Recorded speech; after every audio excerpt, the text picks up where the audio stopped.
গুমের অভিযোগে ২৫ কর্মকর্তার মধ্যে ১৫ জন সেনা হেফাজতে। আত্মগোপনে মেজর জেনারেল কবির আহমেদ। আইনি ব্যাখ্যা সাপেক্ষে ট্রাইব্যুনালে হাজিরের বিষয়ে সিদ্ধান্ত, রায় মেনে নেবে সেনাবাহিনী। সেনাবাহিনী কিছু করে না, তবে সেনাবাহিনীর কিছু কর্মকর্তা কর্মচারী যদি অন্য কোথাও যে যদি ভুলভ্রান্তি করে থাকে, অবশ্যই বলেছে ইনসাফ is number one. Bangladesh army জাস্টিসের পক্ষে, যেটা জাস্টিস হবে সেটার পক্ষে আমরা থাকবো। জাতিকে সর্বোচ্চ সুন্দর নির্বাচন দিতে কাজ করার অঙ্গীকার সশস্ত্র বাহিনীর। জাতি পুরো ওয়েট করছে একটা খুব ভালো একটা ক্রেডিবল একটা ইলেকশনের জন্য। আমরা আমাদের আপ্রাণ চেষ্টা করবো একটা ক্রেডিবল ইলেকশন যাতে হয়। দেখছিলেন প্রধান শিরোনাম। রাতের সময় সঙ্গে আছি আমি গোলাম রাব্বি। এবার অন্যান্য শীর্ষ সংবাদ। জুলাই সনদ স্বাক্ষর অনুষ্ঠান 2 দিন পিছিয়ে 17 অক্টোবর। ঐকমত্য কমিশনের সিদ্ধান্ত। উপদেষ্টাদের বিরুদ্ধে পক্ষপাতিত্বের পাল্টাপাল্টি অভিযোগ বিএনপি জামায়াতের। উপদেষ্টা নয়, দুর্নীতির কাঠামো থেকে জাতির সেফ এক্সিট দরকার। গুম খুন মুক্ত ব্যবস্থার তাগিদ 2 উপদেষ্টার। জুলাই সনদে সমাধান দেখছেন বদিউল আলম। জাতীয় পার্টির সমাবেশ ঘিরে উত্তেজনা, কাকরাইলে ধাওয়া পাল্টা ধাওয়া, টিয়ারশেল ও সাউন্ড গ্রেনেড নিক্ষেপ। নেতা কর্মীদের সরিয়ে দিল পুলিশ। 11টা থেকে 12টা পর্যন্ত একরকম গুলি চলেছিল। গত বছরেই কিন্তু এই সেম একটা অবস্থা তৈরি হয়েছিল আমাদের এলাকায়। মিয়ানমারে গোলাগুলির শব্দে উখিয়া টেকনাফে আতঙ্ক। কেঁপে উঠছে ঘুমধুম সীমান্ত। কৃষিকাজে যাচ্ছেন না অনেকে, নিরাপত্তা হুমকি নেই বলছে বিজিবি। এবং গাজামুখী যাত্রার উদ্দেশ্যই ছিল ইসরায়েলি অবরোধ ভাঙা। কারামুক্ত হয়ে দেশে ফিরে জানালেন আলোকচিত্রী শহীদুল আলম, ফিলিস্তিন মুক্ত না হওয়া পর্যন্ত লড়াইয়ের ঘোষণা।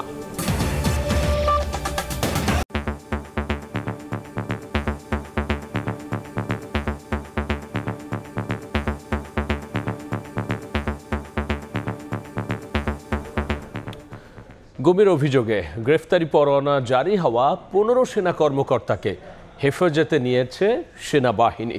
আত্মগোপনে রয়েছেন মেজর জেনারেল কবির আহমেদ। বিকেলে সেনা সদরে ব্রিফিংয়ে মেজর জেনারেল মোহাম্মদ হাকিমুজ্জামান জানিয়েছেন, আইনি ব্যাখ্যা সাপেক্ষে ট্রাইব্যুনালে হাজিরের বিষয়ে নেওয়া হবে সিদ্ধান্ত, তবে রায় মেনে নিতে প্রস্তুত সেনাবাহিনী। গুমের 2 মামলায় সাবেক প্রধানমন্ত্রী শেখ হাসিনা সহ 30 জনের বিরুদ্ধে গেল 8 অক্টোবর গ্রেফতারি পরোয়ানা জারি করেন আন্তর্জাতিক অপরাধ ট্রাইব্যুনাল। এর মধ্যে ডিজিএফআই এর সাবেক 5 প্রধান সহ 25 জন সেনা কর্মকর্তা রয়েছেন। সামনে দাঁড়িয়েছি, তাদের একটু পরিচয় করি। এ বিষয়ে অবস্থান ব্যাখ্যা করতে শনিবার সেনা সদরে ব্রিফিংয়ে মেজর জেনারেল মোহাম্মদ হাকিমুজ্জামান জানান, পরোয়ানাভুক্ত 25 সেনা কর্মকর্তার মধ্যে অবসরপ্রাপ্ত 9 জন। এর মধ্যে কর্মরত 14 জন ও এলপিআরে থাকা একজনকে হেফাজতে নেওয়া হয়েছে। আত্মগোপনে রয়েছেন মেজর জেনারেল কবির আহমেদ। তবে এখনো পরোয়ানার কপি হাতে পায়নি সেনা সদর। 25 জনের ভিতরে বরখাস্ত বা অবসরে যারা আছেন এদের সংখ্যা হচ্ছে 9। এলপিআর বা লিভ প্রায়র রিটায়ারমেন্ট যেটা আছে এটার সংখ্যা হলো 1। আর চাকরিরত অফিসারের সংখ্যা হচ্ছে এখানে 15। এই 16 জনকে 8 তারিখেই তাদেরকে আমরা আমাদের একটা সেনা হেফাজতে, যেটা আমরা বলি আর্মি ওন কাস্টডিতে আসার জন্য একটা অর্ডার, যেটাকে আমরা বলি অ্যাটাচমেন্ট অর্ডার, আমরা এটা দিয়েছি।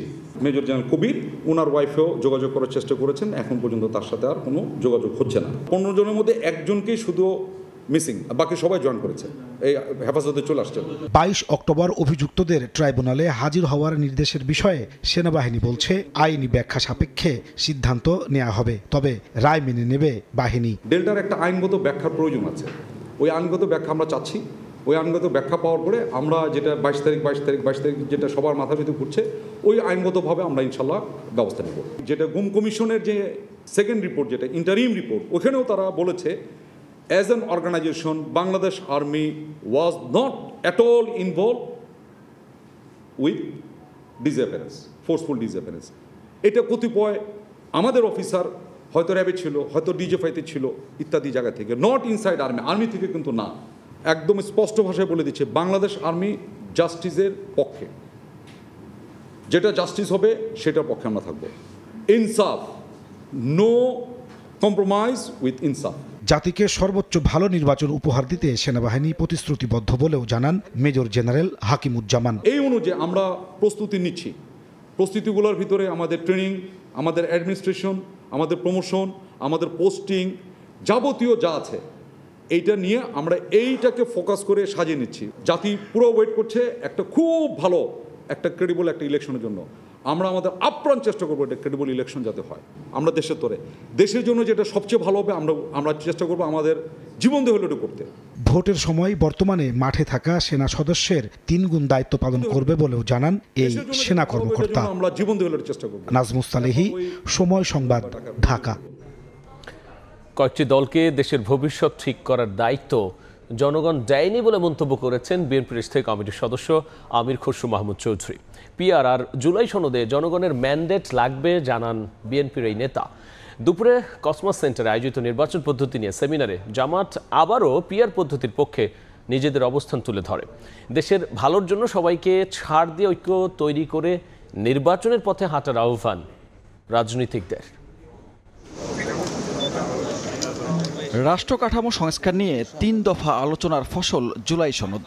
15 অক্টোবর রাজনৈতিক দলগুলো সনদ স্বাক্ষর করবে। সবকিছু অনেকটাই একমতে পৌঁছলেও রাজনীতির আলোচনা চলছে এখনও নির্বাচন পদ্ধতি নিয়ে। ঐক্যমত্য কমিশন সংলাপ করেছে উচ্চকক্ষে পিআর নিয়ে। জামাত সহ বেশ কিছু দল 2 কক্ষে পিআর নিয়ে এখনও সরগরম। তবে সেমিনারে জামায়াতের সহকারী সেক্রেটারি জেনারেল 2 কক্ষের পিআর নিয়ে যুক্তি তুলে ধরলেও বলছেন দেশের জন্য যে পদ্ধতি ভালো সেই পদ্ধতিতেই নির্বাচন হোক। পিআর পদ্ধতিকে ইলেকশন সিস্টেম হিসাবে নীতিগতভাবে নেন, আর পদ্ধতি আপনি অনেকগুলো বলেছেন, আমরা সেটা জানি। তো কোনটা নেবেন, বাংলাদেশের উপযোগী কোনটা সেটাই নেন। গণ অধিকার বিপ্লবী ওয়ার্কার্স পার্টি সহ কয়েকটি দল নিম্নকক্ষে এই মুহূর্তে পিআর পদ্ধতি দেশের জন্য ভালো নয় বলে মন্তব্য করেন। পিআর হলে আওয়ামী লীগ পুনর্বাসনের সুযোগ পাবে বলে মনে করেন তারা। নিম্নকক্ষে পিআর হলে স্থায়ী সরকার ব্যবস্থা থাকে না। সকাল বিকাল রাতে মধ্যরাতে ফজরের আগে ফজরের পরে সরকারের এমপি মন্ত্রীরা কেনাবেচা হতে পারে। ঐক্যমত্য কমিশনের দীর্ঘ আলোচনা করে যখন আপনার সিদ্ধান্তের জায়গায় এসছেন, এটা নিয়ে রাজপথে যখন আবার কর্মসূচি, যখন আবার বিক্ষোভ, যখন আবার সমাবেশ, তখন বোঝা যায় যে লক্ষ্যটা কি পিআর নাকি অন্য কোনো লক্ষ্য আছে। কেউ মানে অনেকেই বলেছে যে আমরা লোয়ার হাউসে পিআর বলছি না, কিন্তু মনে করি আপার হাউসে পিআর হতে পারে। বাংলাদেশে যদি এখন আপনি ভোটের বাজার ঘুরে আসেন, দেখবেন কোনো মানুষ পিআর বোঝে না যারা ভোট দেবে। এবি পার্টির চেয়ারম্যান সবাইকে ছাড় দিয়ে নির্বাচনের দিকে হাঁটতে বলেন। পিআরের তো কিছু ভালো দিক আছে, কিন্তু বিএনপি সব খারাপগুলাই বলবে, ভালোর একটাও বলবে না। আবার জামাত হচ্ছে পিআরের পক্ষে, সে এমনভাবে পিআরের পক্ষে বলবে মনে হচ্ছে যেন পিআর হচ্ছে আরবের খুরমা খাজুর, এটা ছাড়া আর বাংলাদেশে আর কোনো সমস্যা নাই। পিআর পদ্ধতি নিয়ে যারা পক্ষে তাদের জনগণের কাছে গিয়ে ম্যান্ডেট আনতে বলেন আমির খসরু। কয়েকটি দলকে দেশের ভবিষ্যৎ ঠিক করার দায়িত্ব জনগণ দেয়নি বলেও এ সময় মন্তব্য করেন তিনি। সব জায়গায় ঐক্যমত তা তো না। এখন কি আপনি যে বিষয়গুলোতে ঐক্যমত হয় নাই, আপনি কি সবগুলোর উপর এখন কি গণভোটে জিততে পারবেন? পিআরের জন্য আমাকে গণভোটে যেতে হবে কেন? আমাদের তো প্রত্যেকটি দলের অনেকগুলো ইস্যু আছে যেগুলো ঐক্যমত হয় নাই। তাহলে ওই যদি গণভোটের প্রক্রিয়া আপনি যেতে চান আগামী 2 বছর, তো আপনাকে গণভোটই করতে হবে। ফার্স্ট অফ অল এই দায়িত্ব আমাদেরকে কে দিয়েছে এই সিদ্ধান্ত নেওয়ার জন্য? আমাদেরকে জনগণ এই দায়িত্ব দেয় নাই। সব দলই দ্রুত নির্বাচনের পক্ষে মত দেন। সানবীর রূপল, সময় সংবাদ, ঢাকা। রাজনৈতিক দলগুলোর মধ্যে এই বিতর্কর বিষয়ে আলোচনার জন্য স্টুডিওতে আছেন সহকর্মী মুরসালিন হক জুনায়েদ। যাচ্ছি তার কাছে। জুনায়েদ, আমরা রিপোর্ট দেখছিলাম যেখানে এক সেমিনারে বিভিন্ন দলের রাজনীতিবিদরা তাদের নিজেদের অবস্থান তুলে ধরছিলেন। আজকে রাজনীতিবিদরা তাদের অবস্থান থেকে কোন কোন জায়গায় বক্তব্য দিলেন?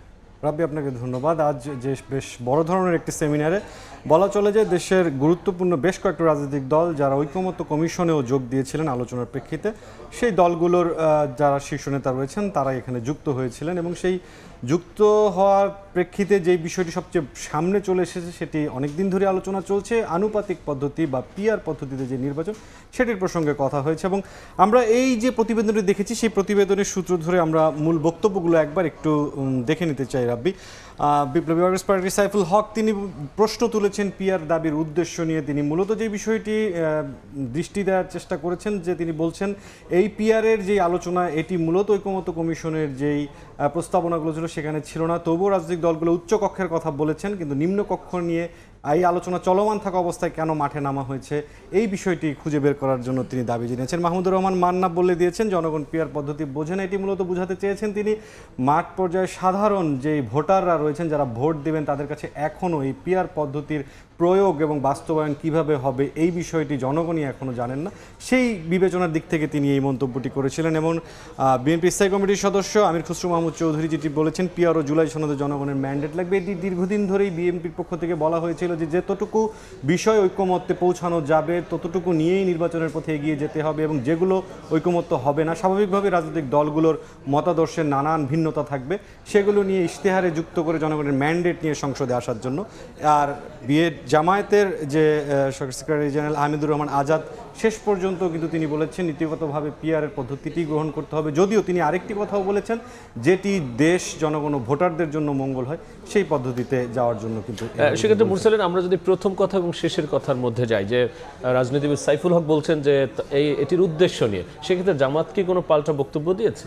জামাতের পাল্টা বক্তব্যের বিষয়টি যেটি তারা বলছে, তারা লম্বা সময় ধরে এই পিআরের বাস্তবায়ন নিয়ে যেই ব্যাখ্যাগুলো দিচ্ছে, বিশ্বের 91টি দেশের পিআর পদ্ধতির উদাহরণ তারা বারবার বলছে, এবং সেই পদ্ধতির মধ্যে অনেক মিশ্র পদ্ধতি রয়েছে সেটিও তারা যুক্তি হিসেবে তুলে নিয়ে আসছে।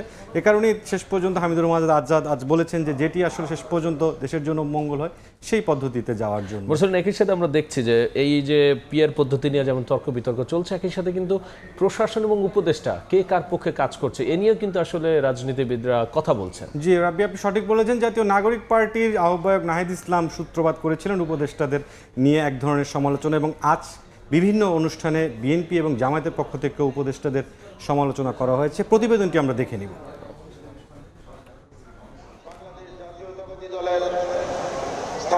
বিএনপির স্থায়ী কমিটির সদস্য প্রয়াত আসামা হান্নান শাহর নবম মৃত্যুবার্ষিকী উপলক্ষে শনিবার গাজীপুরের কাপাসিয়ায় আয়োজন করা হয় স্মরণ সভার। এতে অংশ নেন বিএনপির মহাসচিব মির্জা ফখরুল ইসলাম আলমগীর।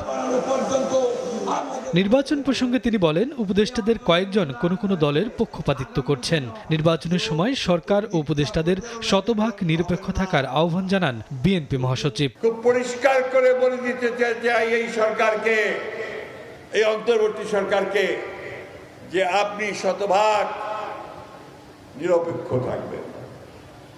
আপনার উপদেষ্টা মণ্ডলীর সদস্যদের মধ্যে কেউ কোনো দলের জন্য পক্ষপাতিত্ব করছেন বলে বিভিন্ন জায়গায় অভিযোগ আসছে। আমরা এটা শুনতে চাই না, বাংলাদেশের মানুষ এটা শুনতে চায় না। বাংলাদেশের মানুষ সম্পূর্ণ নিরপেক্ষতা চায় এবং নিরপেক্ষ নির্বাচন চায়। আর বিলম্ব নয়, আর কারোর জন্য অপেক্ষা নয়। এখন নির্বাচনের রাস্তায় উঠে গেছে গাড়ি, এই গাড়িকে চালিয়ে শেষ পর্যন্ত নিয়ে যেতে হবে। এদিকে প্রশাসন উপদেষ্টাদের কেউ একটি দলকে ক্ষমতায় আনতে বিশেষ সুবিধা দেওয়ার চেষ্টা করছে বলে অভিযোগ তুলেছেন জামায়াত ইসলামীর সেক্রেটারি জেনারেল মিয়া গোলাম পরোয়ার। দুপুরে খুলনার পাইকগাছা উপজেলার এক অনুষ্ঠানে লেভেল প্লেইং ফিল্ড নিশ্চিতের দাবি জানান তিনি। নির্বাচন যত আসন্ন হচ্ছে, প্রশাসন এবং সরকারের অভ্যন্তরে কিছু উপদেষ্টাদের মধ্যে কেন যেন একটু অস্থিরতা, কখনো একটা বিশেষ দলের চাপে যেন তারা নথি স্বীকার করছেন। অন্যদিকে নির্বাচনের আগে সংস্কারের তাগিদ দিয়েছেন এনসিপির সদস্য সচিব আক্তার হোসেন। দুপুরে রংপুরের নেতাকর্মীদের সঙ্গে শুভেচ্ছা বিনিময় শেষে জানান, নির্বাচনী জোট নিয়ে জাতীয় নাগরিক পার্টি কোনো দলের সঙ্গেই বৈঠক করেনি। সামনের যে নির্বাচন, সেই নির্বাচনে এখনো পর্যন্ত জাতীয় নাগরিক পার্টি কোনো দলের সঙ্গে জোটের ব্যাপারে আমরা আলাপ আলোচনা করি নাই। আমরা অন্তর্বর্তীকালীন সরকারের কাছে আহ্বান জানাই, আপনারা নির্বাচনের প্রস্তুতি গ্রহণ করছেন, কিন্তু সে প্রস্তুতি যেন অবশ্যই ফ্যাসিবাদ বিরোধী সকল দলের কাছে গ্রহণযোগ্য হয়। জুলাই আন্দোলনে জনগণের বিরুদ্ধে অবস্থান নেয়া র্যাব, পুলিশ ও বিজিবি সেনা সদস্যদের দ্রুত বিচারের দাবি জানান আক্তার হোসেন। সবথেকে গুরুত্বপূর্ণ একটা শফিকুজ্জামান রুবেল, সময় সংবাদ। জাতীয় নাগরিক পার্টি মুরসালিন, আমরা কিন্তু কয়েকদিন ধরে এটি দেখছি যে আসলে রাজনৈতিক দলগুলো তাদের অবস্থান থেকে ব্যাখ্যা করছেন যে উপদেষ্টারা এবং প্রশাসন আসলে এক এক দলের পক্ষে হয়ে কাজ করছে এবং প্রত্যেকেই তাদের বিরোধী যেই বড় শক্তি তাদের বিরুদ্ধে আসলে অবস্থানটি তুলে ধরছেন। সেক্ষেত্রে আজও সেই একই অবস্থান দেখলাম। জি রাব্বি, আমরা প্রতিবেদনের শেষ যে অংশটি দেখলাম, এনসিপির সদস্য সচিব আক্তার হোসেন যেটি দাবি করলেন নির্বাচনের পথে আগাচ্ছেন, পাশাপাশি সনদ বাস্তবায়নের যেন একই সাথেই হয়, এবং সেই জায়গাটিতে আক্তার হোসেন তথা এনসিপির যে বিষয়টি তারা কিন্তু এখন পর্যন্ত জুলাই সনদ বাস্তবায়নের পক্ষে তাদের শক্ত অবস্থান ধরে রেখেছেন, এই দাবিতে তারা অটল রয়েছেন। সেই প্রেক্ষিতে সেখানে বেশ কিছু তর্ক রয়েছে, মতভেদ রয়েছে রাজনৈতিক দলগুলোর। তার প্রেক্ষিতেই মূলত শুরু করেছিলেন এনসিপির আহ্বায়ক নাহিদ ইসলাম উপদেষ্টাদের নিয়ে সমালোচনার জায়গাটা। প্রতিবেদনটি অনুযায়ী আমরা যেই মূল বক্তব্যটি সেদিকে যদি একটু দৃষ্টি দিই রাব্বি, আমরা দেখতে পাচ্ছি যে বিএনপি মহাসচিব এবং জামায়াতের সেক্রেটারি জেনারেল দলের দুটো দলের অন্যতম প্রধান দুজন ব্যক্তি কিন্তু সরাসরি যেই দুটি নির্দিষ্ট বিষয়ে অভিযোগ করেছেন, উপদেষ্টাদের পক্ষপাতিত্ব এবং আরেকটি নির্বাচনে শতভাগ নিরপেক্ষতা এবং লেভেল প্লেইং ফিল্ড, অর্থাৎ দুটো দলের রাজনৈতিক যে নেতৃবৃন্দ রয়েছেন সাধারণ সম্পাদক পর্যায়ের, তাদের যে বক্তব্যটি রয়েছে অনেকটাই এনসিপির যে আহ্বায়ক নাহিদ ইসলামের বক্তব্যের সাথে বেশ কাছাকাছি। অর্থাৎ এখানে একটি বড় ধরনের ধূম্রজাল কিন্তু তৈরি হয়ে গিয়েছে ইতিমধ্যেই, যেহেতু রাজনৈতিক দলের নেতারা এই ধরনের দাবিগুলো করছেন উপদেষ্টাদের পক্ষপাতিত্বের। সেক্ষেত্রে কিন্তু অন্যান্য রাজনৈতিক দলগুলো বারবার বলছেন যে এই বিষয়ে আসলে উপদেষ্টাদের যে অবস্থান সেটি খুব পরিষ্কার করতে হবে, পাশাপাশি নির্বাচনে যে নিরপেক্ষতা সেটি সহজভাবেই চলে আসবে যদি উপদেষ্টারা তাদের অবস্থানগুলো পরিষ্কার করেন। মুরসালিন, অসংখ্য ধন্যবাদ আলোচনায় যুক্ত হওয়ার জন্য। জি রাব্বি, আপনাকে ধন্যবাদ। নির্বাচনে সরকারের প্রস্তুতি, একই সাথে বিভিন্ন রাজনৈতিক দলের মধ্যে যে নিজেদের অবস্থান সেই বিষয়গুলো নিয়ে বিস্তারিত আলোচনার জন্য স্টুডিওতে যুক্ত হয়েছিলেন সহকর্মী মুরসালিন হক জুনায়েদ। এদিকে আমরা যে বিষয়টি নিয়ে আলোচনা করছিলাম যে উপদেষ্টাদের বিরুদ্ধে পক্ষপাতিত্বের পাল্টাপাল্টি অভিযোগ তুলেছে বিএনপি আর জামাত। জনগণ অন্তর্বর্তী সরকারকে শতভাগ নিরপেক্ষ দেখতে চায় বলে মন্তব্য করেছেন মির্জা ফখরুল ইসলাম আলমগীর। এ বিষয়ে আমরা একটা রিপোর্ট দেখেছি এবং এর পরে যে রিপোর্টটি রয়েছে যে উপদেষ্টাদের নয়, দুর্নীতির কাঠামো থেকে জাতির সেফ এক্সিট দরকার বলে মন্তব্য করেছেন আইন উপদেষ্টা ডক্টর আসিফ নজরুল। আর গুম খুন মুক্ত সমাজ ব্যবস্থা গড়ে তোলার তাগিদ দিয়েছেন গৃহায়ন উপদেষ্টা আদিলুর রহমান খান। জুলাই সনদ বাস্তবায়নের মাধ্যমে শেখ হাসিনার স্বৈরাচারী ব্যবস্থার সংস্কারে জোর দিয়েছেন ঐকমত্য কমিশনের সদস্য ডক্টর বদিউল আলম মজুমদার। রাজধানীতে আলাদা অনুষ্ঠানে একথা বলেছেন তিনি। সংবিধান ও রাষ্ট্র সংস্কারে রাজনৈতিক দলগুলোর সঙ্গে জাতীয় ঐক্যমত্য কমিশনের দীর্ঘ আলোচনার পর জুলাই সনদ সইয়ে প্রস্তুত রাজনৈতিক নেতারা। রাজনৈতিক স্থিতিশীলতার এই উদ্যোগের মধ্যেই উপদেষ্টাদের অনেকের সেফ এক্সিটের আলোচনা এখন তুঙ্গে। শনিবার রাজধানীর একটি হোটেলে জাতীয় মানবাধিকার কমিশন অধ্যাদেশ 2025 বিষয়ক জাতীয় পরামর্শ সভায় এ নিয়ে মন্তব্য করেন আইন উপদেষ্টা ডক্টর আসিফ নজরুল। বলেন, উপদেষ্টাদের নয়, অসুস্থ রাষ্ট্র কাঠামো থেকে জাতির সেফ এক্সিট প্রয়োজন। গুম খুন মুক্ত ব্যবস্থা গড়ে তোলার তাগিদ দেন উপদেষ্টা আদিলুর রহমান খান। আগামী নির্বাচনের আগে আমাদের এই কাজগুলো কিন্তু আমাদের সঠিকভাবে করে যেতে হবে, যাতে আর বাংলাদেশের মানুষ কখনো অন্যায় অবিচারের শিকার না হয়। উপদেষ্টারা খুব নিশ্চিতভাবে জানি আমাদের কারো কোনো সেফ এক্সিটের প্রয়োজন নাই। দুঃশাসন দেখলাম, গুম দেখলাম, বিচার বহির্ভূত হত্যাকাণ্ড, এরকম একটা ভয়াবহ অসুস্থ আত্মধ্বংসী রাষ্ট্র কাঠামো থেকে আমাদের সেফ এক্সিট প্রয়োজন। আর মানবাধিকার রক্ষা ও বাস্তবায়নে আইন শৃঙ্খলা বাহিনীর ভূমিকাই প্রধান বলে মনে করেন পরিবেশ উপদেষ্টা। অ্যাটর্নি জেনারেল মোহাম্মদ আসাদুজ্জামান বলেন, প্রস্তাবিত খসড়ায় জাতীয় মানবাধিকার কমিশনকে দেয়া হয়নি মামলা করার এখতিয়ার। নতুন করে যে উদ্যোগ নিয়েছেন, আমি এই কমিশনকে আরেকটু শক্তিশালী করার জন্য একটু ওয়েল থট দেওয়ার জন্য বলবো। This law will actually be complemented by the police commission, media commission, so this will not be a standalone piece of law.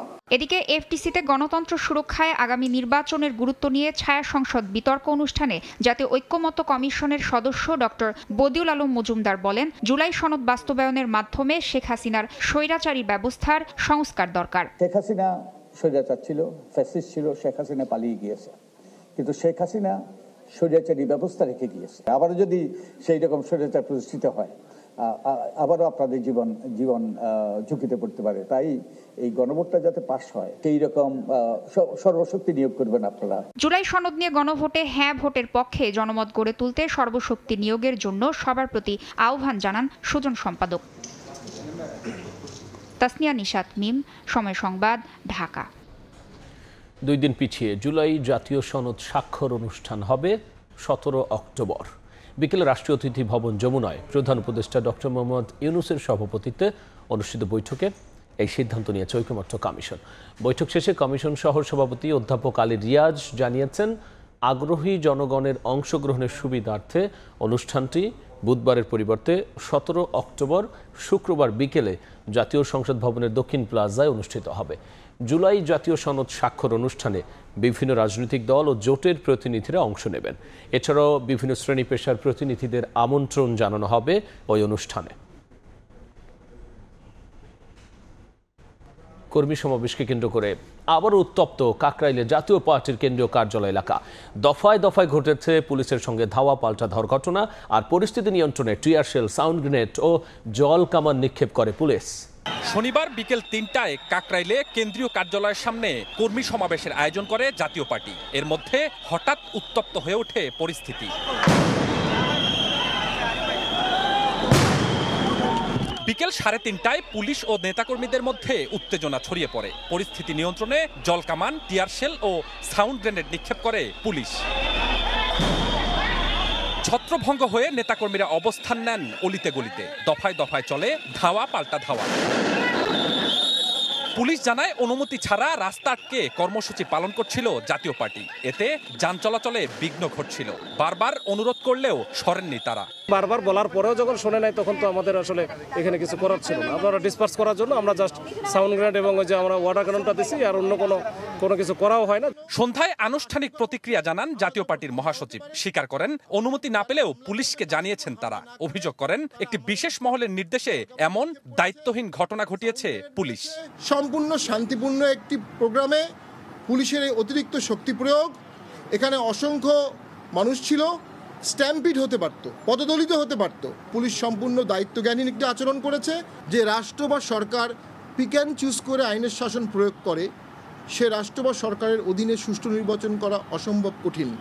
দলের বেশ কয়েকজন নেতাকর্মী আহত ও 8 জনকে গ্রেপ্তার করা হয়েছে বলে অভিযোগ করেন জাতীয় পার্টির মহাসচিব। দলটির কেন্দ্রীয় কার্যালয়ের সামনে মোতায়েন রয়েছে বাড়তি পুলিশ। স্বপন আহমেদ, সময় সংবাদ, ঢাকা। মিয়ানমারের ভেতরে রাতে গোলাগুলির ঘটনায় কক্সবাজার, রুখিয়ার, বান্দরবানের ঘুমধুম সীমান্তবর্তী এলাকায় উদ্বেগ আর আতঙ্ক ছড়িয়েছে। নিরাপত্তার কারণে আপাতত কৃষি কাজে যাচ্ছেন না অনেকে। সাবধানতার সঙ্গে চলাফেরার পরামর্শ দিয়ে বিজিবি বলছে, পরিস্থিতি মোকাবেলায় সতর্ক রয়েছেন তারা। মোহাম্মদ ফরাজের ছবিতে দেখব সুজাউদ্দিন রুবেলের রিপোর্ট।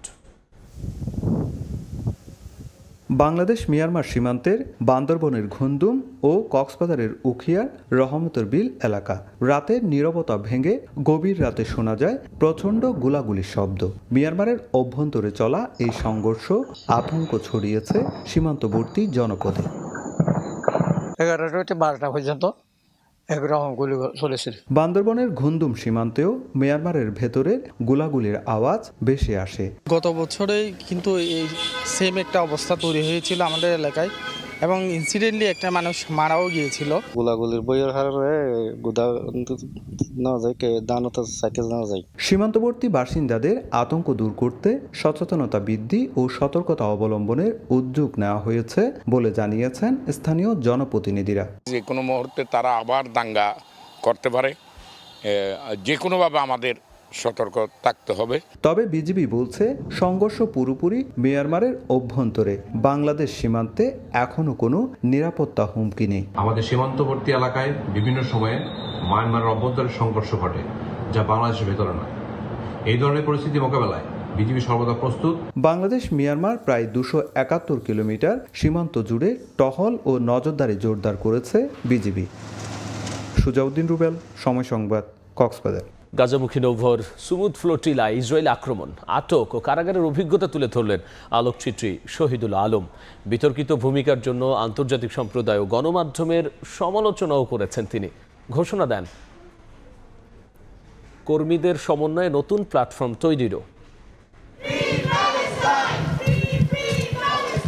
আলোচিত আলোকচিত্রী শহীদুল আলম ঢাকার মাটিতে পা রাখার সঙ্গে সঙ্গে ফ্রি ফ্রি প্যালেস্টাইন স্লোগানে মুখর হয়ে ওঠে হযরত শাহজালাল আন্তর্জাতিক বিমানবন্দরের ভিআইপি টার্মিনাল। সৃষ্টি হয় আবেগঘন মুহূর্ত।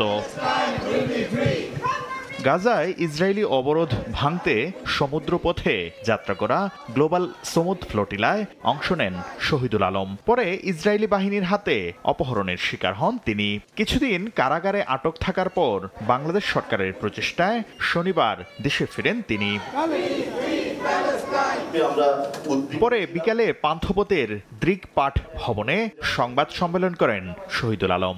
জানান, গাজায় পৌঁছার আগেই নৌবহরে আক্রমণ করা হয়। যখন দেখি যে একেবারে বন্দুক নিয়ে নৌকায় জাহাজে নেমে গেছে উপরের দিকে, তখনই আমি মোবাইল ফোন এবং ল্যাপটপ তাড়াতাড়ি ফেলে দিলাম। শহীদুল আলম জানান, আটকের পর ইসরায়েলি বাহিনী তীরে নিয়ে নির্যাতন চালায়। গাদাগাদি করে রাখা হয় মরুভূমির গোপন কারাগারে।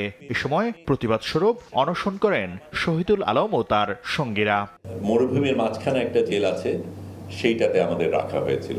আনুমানিক 2 ফুট বাই 5 ফুট একটা কক্ষ, তার মধ্যে আমরা 4 জন বসে লোহার ইসের মধ্যে। প্রচন্ড ঠান্ডা। অধিকাংশ গণমাধ্যমের গাজা যুদ্ধের বিষয়ে বিতর্কিত ভূমিকার নিন্দা জানান শহীদুল আলম। প্রশংসা করেন প্রধান উপদেষ্টা ও বাংলাদেশের জনগণের সমর্থনের। বাংলাদেশ যেভাবে সাড়া দিয়েছে, সেইভাবে সত্যিকার অর্থে পৃথিবীকে বাংলাদেশ দেখিয়েছে যে সারা পৃথিবীতে বাংলাদেশ কি ধরনের ভূমিকা রাখতে পারে। শাকিন আহমেদ, সময় সংবাদ, ঢাকা। কেন্দ্রীয় শহীদ মিনারে শেষ শ্রদ্ধা জানানো হলো ঢাকা বিশ্ববিদ্যালয়ের এমিরেটাস অধ্যাপক ও কথা সাহিত্যিক সৈয়দ মঞ্জুরুল ইসলামকে। ঢাকা বিশ্ববিদ্যালয় কেন্দ্রীয় মসজিদে জানাজা শেষে মিরপুর বুদ্ধিজীবী কবরস্থানে দাফন করা হয় তাকে। তার মৃত্যুতে দেশের সাহিত্য ও সংস্কৃতি অঙ্গনে নেমে এসেছে শোকের ছায়া। শেষবারের মতো বিশ্ববিদ্যালয়ের ক্যাম্পাস থেকে বের হলেন অধ্যাপক, তবে পায়ে হেঁটে নয়। সহকর্মী এবং শিক্ষার্থীদের কাঁধে করে প্রিয় বিশ্ববিদ্যালয় ত্যাগ করেন এমিরেটস অধ্যাপক ও কথাসাহিত্যিক সৈয়দ মঞ্জুরুল ইসলাম। বৃষ্টিস্নাত সকাল থেকে শোকের ছায়ায় ভারী হয়েছিল শহীদ মিনার প্রাঙ্গণ। সাবেক সহকর্মী, বন্ধু এবং শিক্ষার্থীদের ভালোবাসায় সিক্ত হয়ে বিদায় নিলেন তিনি। রাজধানীর ল্যাবিড হাসপাতালে চিকিৎসাধীন অবস্থায় শুক্রবার বিকেলে মারা যান সৈয়দ মঞ্জুরুল ইসলাম। তার বয়স ছিল ৭৪ বছর। স্ত্রী, এক পুত্র সহ অসংখ্য গুণগ্রাহী রেখে গেছেন বাংলাদেশের কথা সাহিত্যে নতুন ধারার স্রষ্টা। সাধারণত যারা প্রাবন্ধিক হয় তারা হয়তো সৃষ্টিশীলতার দিকে তত থাকে না, কিন্তু মঞ্জুর দু হাতেই 2 বীণা বাজিয়েছে। বাতি ঘরগুলো যদি নিভে যায়, নতুন বাতিঘর তৈরি হতে হবে, না হলে তো আগামী অন্ধকার। শ্রদ্ধা নিবেদনে উপস্থিত ছিলেন বিভিন্ন শ্রেণী পেশার মানুষ। তার মৃত্যুতে দেশের সাহিত্য ও সংস্কৃতি অঙ্গনে নেমে এসেছে শোকের ছায়া। বাংলাদেশের শিক্ষা এবং সাহিত্য অঙ্গনে সৈয়দ মঞ্জুরুল ইসলামের অবদানের কথা স্মরণ করেছেন সবাই। সুন্দরের স্বপ্ন কি সবাই দেখে? তো সেই যারা দেখে তাদের একজন হলো কি মঞ্জুরুল ইসলাম। প্রচন্ড নির্লোভ ছিলেন। ওনার যেটাই বিশ্বাস থাকুক, যার প্রতি ভালোবাসা থাকুক, কোনো লোভ থেকে করতেন না। ঢাকা বিশ্ববিদ্যালয় তার শ্রেষ্ঠ শিক্ষকদের মধ্যে একজনকে আজকে হারালো। ঢাকা বিশ্ববিদ্যালয়ের কেন্দ্রীয় মসজিদে জানাজা শেষে সৈয়দ মঞ্জুরুল ইসলামকে মিরপুর বুদ্ধিজীবী কবরস্থানে দাফন করা হয়। আদনান তুর্য, সময় সংবাদ, ঢাকা। শ্রমিকদের অবরোধে প্রায় 4.5 ঘন্টা পর বিকেল থেকে ঢাকা ময়মনসিংহ মহাসড়কে যান চলাচল শুরু হলেও নতুন সংকট তৈরি হয়েছে। আওয়ামী লীগ নেতার 16টি বাস চলাচল বন্ধ করে দেওয়ার প্রতিবাদে রাজধানীর মহাখালী ও ময়মনসিংহ থেকে ইউনাইটেড ও শৌখিন পরিবহনের সব বাস চলাচল বন্ধ করে দেওয়া হয়েছে। এতে দ্বিতীয় দফায় ভোগান্তিতে পড়েছেন ঢাকাগামী যাত্রীরা। ময়মনসিংহে গ্যাজেটভুক্ত জুলাই যোদ্ধা আবু রায়হানকে নাজেহালের অভিযোগ ওঠে ইউনাইটেড পরিবহনের এক শ্রমিকের বিরুদ্ধে। এতে সেই পরিবহনের ব্যানারে থাকা আওয়ামী লীগ নেতা আমিনুল হক শামীমের মালিকানাধীন বাস চলাচল বন্ধের দাবি জানিয়ে কাউন্টারের সামনে অবস্থান কর্মসূচি শুরু করেন জুলাই যোদ্ধা ও এনসিপি নেতারা। এতে শুক্রবার রাত থেকেই বন্ধ হয়ে যায় ইউনাইটেড পরিবহনের বাস চলাচল। ময়মনসিংহের ফেসিস্ট খুনি শামীমের সকল গাড়ি অনতিবিলম্বে বন্ধ করে জব্দ করতে হবে। যত যতগুলা বাস স্ট্যান্ড আছে আওয়ামী ফেসিস্টদের কোনো গাড়ি চলবে না। আমাদের মূল দাবিটাই হচ্ছে এটা। বাস কাউন্টারের সামনে জুলাই যোদ্ধাদের অবস্থান কর্মসূচি ও ইউনাইটেড পরিবহনের বাস চলাচল বন্ধের প্রতিবাদে শনিবার দুপুরে দীঘারকান্দা বাইপাস মোড়ে পাল্টা অবরোধ কর্মসূচি শুরু করেন পরিবহন শ্রমিকরা। এতে বন্ধ হয়ে যায় সব ধরনের বাস চলাচল। ভোগান্তিতে পড়েন যাত্রীরা। মেয়েকে নিয়ে আসছি ঢাকার উদ্দেশ্যে, এখন আইসা দেখি দেন সব বাস বন্ধ। আমরা সকাল থেকেই আসছি, নেত্রকোনা থেকে আসছি, ময়মনসিংহ থেকে বাস ধরবো এখানে ঢাকা মিরপুরে যাব। আমার বাচ্চা অসুস্থ। ময়মনসিংহ শ্রমিক ইউনিয়নের শ্রমিকরা রুট ব্যারিকেড দিয়েছে, যার জন্য আমরা যাইতে পারতেছি না। আমরা যদি কাজ না করি, আমরা যদি চাকরি না করি, তাহলে কিন্তু আমাদের চলবে না। পরে জুলাই যোদ্ধা ও পরিবহন মালিক শ্রমিক নেতাদের সঙ্গে আলোচনার মাধ্যমে সমস্যা সমাধানে প্রশাসনের আশ্বাসে 4.5 ঘন্টা পর বিকেলে অবরোধ তুলে নেন পরিবহন শ্রমিকরা। শুরু হয় বাস চলাচল। আইনের কাজ করলো, আইনের ধারাবাহিকতায় চলে যান। আমরা এই ধরনের আশ্বাস পাওয়ার পরে আমরা রোডঘাট ক্লিয়ার সমন্বয়করা বলে দিয়েছে, আমরা এসে এখানে রোডঘাট ক্লিয়ার করতেছি, রাস্তাঘাট ক্লিয়ার করে দিলাম। তবে অবরোধ তুলে নেওয়া হলেও ইউনাইটেড পরিবহনের ব্যানারে থাকা আওয়ামী লীগ নেতার বাস চলাচল বন্ধ রাখায় রাজধানীর মহাখালী ও ময়মনসিংহের মাসকান্দা বাস স্ট্যান্ড থেকে ইউনাইটেড ও শৌখিন পরিবহনের সব বাস চলাচল বন্ধ রেখেছে সড়ক পরিবহন ফেডারেশন। ওবায়দুল হক, সময় সংবাদ, ময়মনসিংহ। আগামী সোমবারের মধ্যে ইসরায়েলি জিম্মিদের মুক্তি দেবে হামাস। সব জিম্মিকে একত্রিত করতে এরই মধ্যে ফিলিস্তিনপন্থী স্বাধীনতাকামী সংগঠনটি কাজ শুরু করেছে বলে জানিয়েছেন মার্কিন প্রেসিডেন্ট ডোনাল্ড ট্রাম্প। সোমবার মিশরের কায়রোতে অনুষ্ঠেয় শান্তি চুক্তির আলোচনায়ও যোগ দেবেন তিনি। তবে এর আগে ইসরায়েলের পার্লামেন্টে ভাষণ দেওয়ার কথা রয়েছে তার। এদিকে যুদ্ধবিরতি কার্যকরের পর ইসরায়েলি সেনা প্রত্যাহারের খবরে অন্তত 2 লাখ ফিলিস্তিনি নিজ ভূখণ্ডে ফিরেছে বলে জানিয়েছে গাজা প্রতিরক্ষা মন্ত্রণালয়। তবে বেশ কয়েকটি অঞ্চলে ফিলিস্তিনিদের প্রবেশে নিষেধাজ্ঞা দিয়েছে ইসরায়েল। এ পর্যায়ে শীর্ষ সংবাদ জানিয়ে দিচ্ছে আরও একবার। গুমের অভিযোগে 25 কর্মকর্তার মধ্যে 15 জন সেনা হেফাজতে। আইনি ব্যাখ্যা সাপেক্ষে ট্রাইব্যুনালে হাজিরের বিষয়ে সিদ্ধান্ত। অপরাধের বিচারে দৃঢ় অবস্থান সেনাবাহিনীর। জুলাই সনদ স্বাক্ষর অনুষ্ঠান 2 দিন পিছিয়ে 17 অক্টোবর। ঐকমত্য কমিশনের সিদ্ধান্ত। উপদেষ্টাদের বিরুদ্ধে পক্ষপাতিত্বের পাল্টাপাল্টি অভিযোগ বিএনপি জামায়াতের। জাতীয় পার্টির সমাবেশ ঘিরে উত্তেজনা। কাকরাইলে ধাওয়া পাল্টা ধাওয়া, টিয়ার শেল সাউন্ড গ্রেনেড নিক্ষেপ। নেতাকর্মীদের সরিয়ে দিল পুলিশ।